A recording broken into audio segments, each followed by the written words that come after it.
Hello, I'm EVM, welcome back to the channel and to the IONIQ 5. This is the sister car to the EV6, which was on the channel just a few weeks ago. So this for me isn't just going to be a comparison, which do we prefer, that or this. It's also looking at this as a standalone because, as we said in the EV6 video, very efficient South Korean cars, ground up South Korean car, should be a belter. So I'm looking forward to this because in looks alone, I think I do prefer it to the Kia.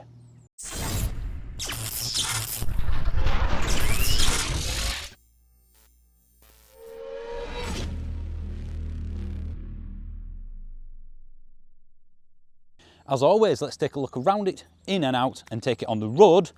This very much differs in style to the EV6 because this is more of a future, modern, retro, whatever you want to call it. It's one that on paper, when I looked at it, on pictures anyway, I thought, I think that might date.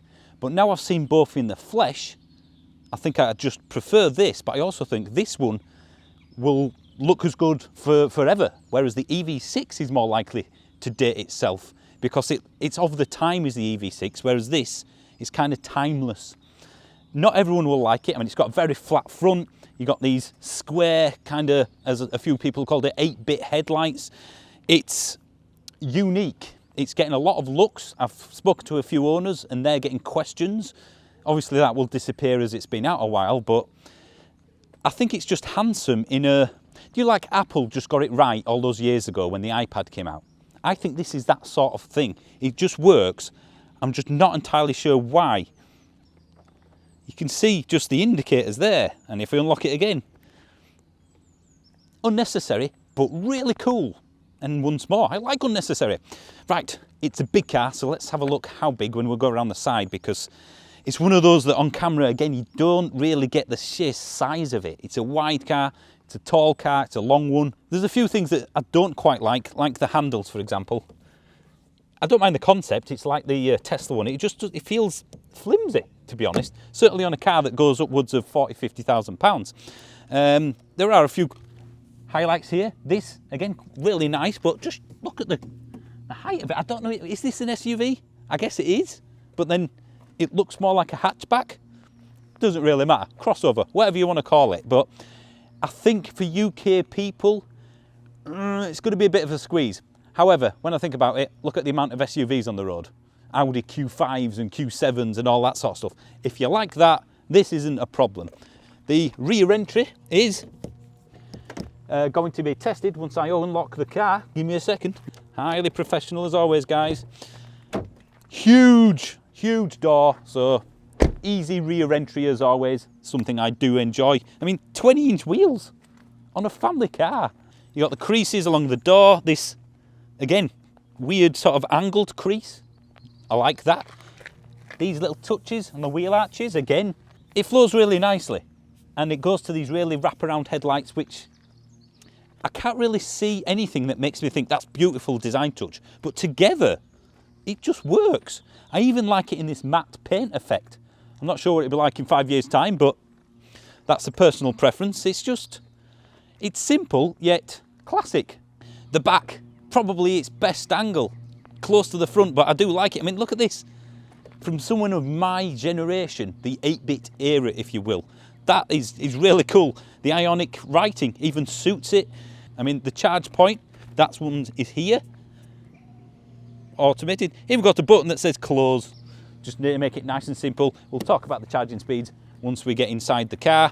And of course, as a family car, it needs to be practical, which means the boot, which does suffer from the dirty fingers in the rear as usual. That didn't work very well. Do you know when you think someone's fixed something that was never broken? Anyway, that's a big boot. It's a family size boot, not very tall. Let me just get rid of the charge back a second. Under here, you've got space for like charging cables and whatnot, but not much else. So it's not quite as spacious as things like the ID4, the Skoda Enyaq, for example. Bigger boot, but it's very long, quite wide, nice, easy to get things in and out of. And of course, with the seats down, it's colossal. You're gonna struggle a little bit with the kind of sloping rear if you've got anything tall. But again, compared to I don't know, a Ford Focus or a Golf or something, which should be enough for a family. This is massive. So that for me is fine. I mean, it's a very, very tall boot. Oh, can I do it? Can I do it? Yeah! Nice door handle, really big.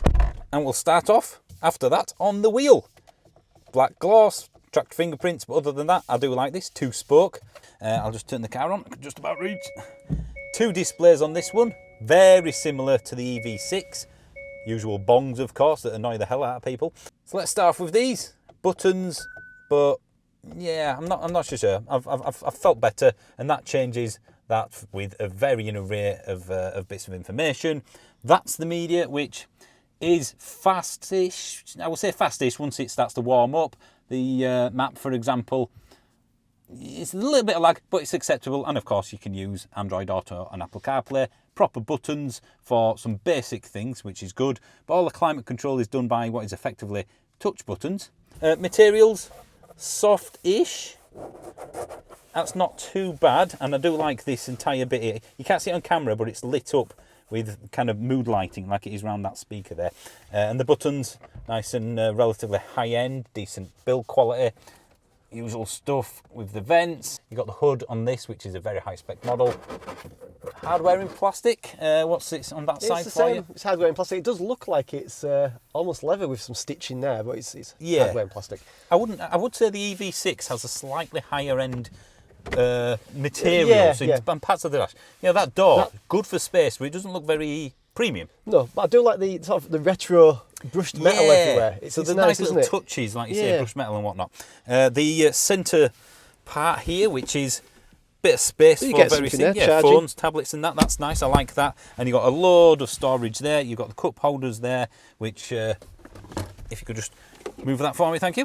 That works very well, and it does in there, and the door bin, and there's a massive storage bin there, which you can't really see. You can lose your phone in there, aren't you? Yeah, it's huge.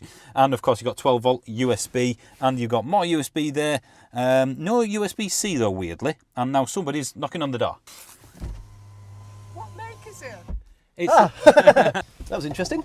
Apologies for the interruption, but somebody who lives in this extremely picturesque part of the world beautiful. Basically came and said, that's a really nice, good-looking car, what is it? Yeah. And I think that highlights the point, isn't it? We've just literally parked up in the middle of the tiniest thatched cottagey area of Oxfordshire, and someone's come up and said, that's a really good-looking car. Is it? Yeah, an oldish lady. Can you write the name down? Yeah, what's the name? Where can I get one? Yeah. Let's now carry on with the interior, Let's do that. So yeah, ultimately, lots of storage, but you know what? I don't think this is in the right position for me, Harry. Let's have a see. It is down here somewhere. There we go. Oh, there we go, look at that. The whole thing moves forwards and backwards. I don't know if you're aware of this, but this has got the best glove box in the world. Let's have a look. Are you ready? Oh! Wow. I got. It's a glove drawer. Oh, look at that. I mean, look at that. That is a brilliant. It's perfect for vegetables. When we show you the rear, the entire bench. I don't know if you can do it from where you are now. Let's have a look. The entire bench moves forwards and backwards to give you more space in the boot or more space in the rear. So again, for a family car, fantastic. Every box is ticked. Yeah. The only thing I'd say about these is they do look a bit like iPad 1s. Yeah, they've got a big bezel. Yeah, but again, if that was black, it would hide the where the screen ends. But I do like them looking in white. It does a bit more future retro style. So maybe the interior would date quicker than the exterior. Yeah. Then. There we go. So if you turn the steering wheel there, this is how you change and select gear. So if I just put my foot on the brake for a second, drive, reverse, and you push the button in at the end there to put it into park. But I don't know, it just kind of, it reminds me of something. I'm just not quite sure what it reminds me of. No. I mean, it feels nice if I do that. It's nice material, and I like twiddling with the end of it. Yeah. But surprisingly a lot. Okay, so again, you've got this the whole door basically is the handle, so that makes it very easy to shut because it is quite heavy. You've got a little bit of a vent there, bit of a cargo net here, 2 USB ports for the passengers there, and a little bit of storage for what it's worth. You would get a child in the middle, but not so much an adult's going to struggle, isn't he? But you're going to get some very tall adults in the rear. I would say 2 adults would easily be comfortable in this. I've got a gap underneath here, so there's not much support underneath your legs. I don't know if that's going to bother you. You can't, you're not as low down. No. You do feel really high up, don't you, in the back here? Yeah. This is definitely a very, very good car for a family of 4. Right, let me just put it into drive. Careful not to get too... Oh. Now the performance in this, which is the all-wheel drive version, is more than adequate, I would say. Yeah, but it's quick. Yeah, but I think, you know, I'd probably be happy with just the rear-wheel drive version. And unlike the EV6, you get a smaller battery version option. Which is a great thing. 56, I think, kilowatt hours. The ride is, again, I would say very much like the Kia. I know we said we weren't going to compare it much, but if you're used to that, it's the same thing, basically. I would say it's just right, isn't it? Yeah, but I would say that Kia felt more sporty around the corners. Weirdly, it's slightly different setup, I think. More comfortable is this, but not as good on the fun. So I guess that's just the preference of the manufacturer. Still have this over that? 100%. Yeah, I'm sort of falling for this a little bit. It is, I mean, just like the glove box. Yeah. What a genius idea. Who thought of just going 8-bit, well, lights inside with 8-bit lights outside? Who thought about, let's just do that? That's a fantastic idea. Within having this for half an hour, that somebody already came up and asked about it. There we go. So it's eye-catching. Yeah. They have done the old, let's throw batteries at it thing, though, again, haven't they? As in, there doesn't seem to be an easy fix for that at the moment. It's not got the efficiency of the Kona or anywhere near it, just like the EV6 didn't with the e-Niro. And I know they are bigger cars, wider and all that sort of stuff. I expected a little more efficiency because I'm so used to what they did. With the e-Niro. It's spoiled us a bit, hasn't it? And the Soul. The maximum this go up to is 233 kilowatts. That's quite specific. Well, that's the max, yes, that's what the Hyundai specified. So that's well, it's supercharger levels in Tesla, and exactly what I want out of an electric vehicle. I'm more bothered about charging speed than I am capacity. Because if you could get, let's face it, if you could charge a car up in 5-10 minutes, it wouldn't matter, would it? Nope. That's a timer. And that's the thing, isn't it? That's why I think a smaller battery version of this, for the cost saving, might be a better option. It might be. Because you can charge it fast. Yeah. However, I usually say go for the bigger option because it'll hold its value better. Yeah.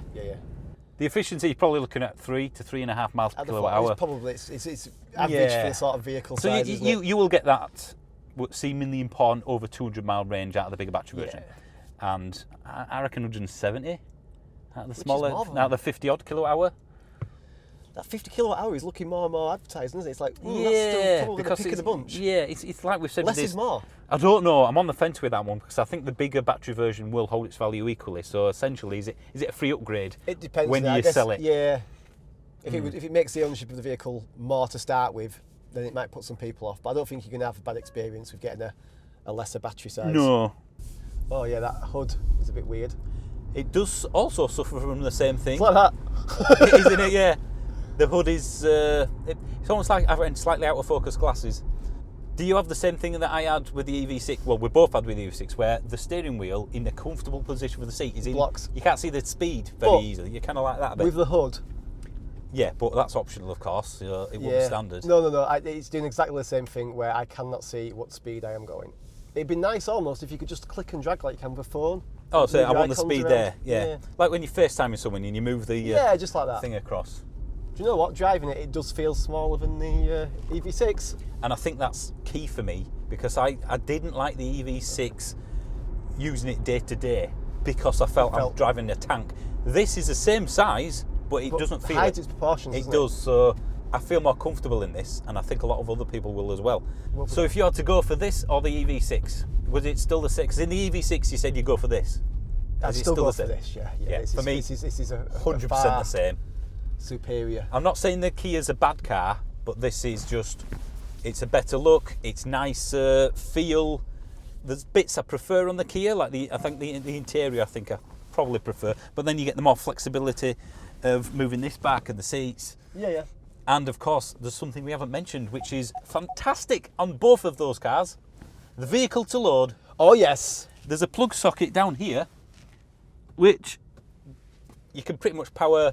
Well, anything off it, even a kettle. Yeah, I think it does over 3 kilowatts if you use the external plug. On the motorway, you could just pour yourself a cup of coffee. Yeah. If somebody, and we're talking in the future when everything's electric, if somebody is running out of electricity, you can go and rescue them, and 10-15 minutes later they've got enough to get to the charger. You would think, wouldn't you? It's got me thinking about AA and RAC. that maybe in the future vans can do this. There are, I think the Transit will come with vehicle to load. As well as, of course, what we said on the EV6, the camping scenario where you literally power a microwave, a kettle, a heater if you wanted to. All in the middle of the forest. Yeah. Your rave idea. That's fantastic, yeah. You could power, I mean, what would 3.5 kilowatts power in terms of audio equipment? You could genuinely do it. You get a big PA, some lights, LED lights, lasers, smoke machine, easily. So you could have basically a rave in the middle of anywhere attached to just the car. You could do I mean, that is something that I think people... Could be all green energy as well. Yeah, a green rave. Yeah. I think I already know the answer to this. Ford Mustang Mach-E or this? I think I'd rather get run over by a bus than have a Ford Mustang Mach-E, so definitely this. Okie dokie. Moving on quickly. Yep. ID4 / well, in fact, no. So ID4 first. This. ENIAC. Bear in mind that that's probably a £5,000 budget option and bigger interior. I would stretch for this, definitely. Has this become my favourite Ooh. EV? Every Kia or Hyundai we get into, we're impressed in some way with it. Yeah, it seems to just tick boxes. I mean, little things like the global, like moving this forwards and backwards. There's some thought gone into it. Again, and I bet you haven't even noticed what's on the pedals. There's a minus and a plus. That is fantastic. Accelerate and brake. Yeah. Do you know what we've forgotten again? No.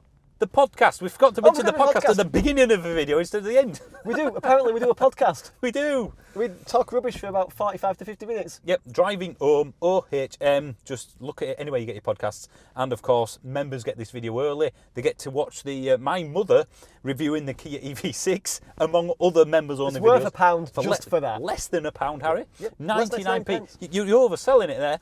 What don't you like about this car? Is be picky, like we said with the others. What's the thing that annoys you? For me, that's speedo being hidden. Big thing, yeah. This feels a little bit cheap, but I do really like it. So there's that, and that are the worst things you could think of. Yeah, that does speak volumes. Although I guess the price is a big thing. But I mean, you're looking into the 40s and even and above. Yeah. So, but the thing is, I know it's shocking, but that's just becoming what is normal for a car nowadays. Yes, and all manufacturers have specifically told us, haven't they? BMW, Hyundai at this event have basically said the same thing. We can't make a lot of cars at the moment, so obviously we have to survive, we have to make money. Let's make the higher end stuff because we can keep going with that essentially. Well, you make one car at 40 grand or you do two at 20, the profit's going to be more than 40. Yeah, exactly. And don't use many components. Definitely go on my list if I ever change the Tesla for something else, especially if I can use the Tesla supercharger network. One just driving past now and you go, oh, it looks nice. The one thing I would say though, if I am being picky, I don't feel like I'm in a £40,000 to £50,000 interior. Not inside, I don't. But when I look at it out, it's a real, oddity. In part, I can't pigeonhole it, which I like. I have it as a 35 grand car in my head. Yeah.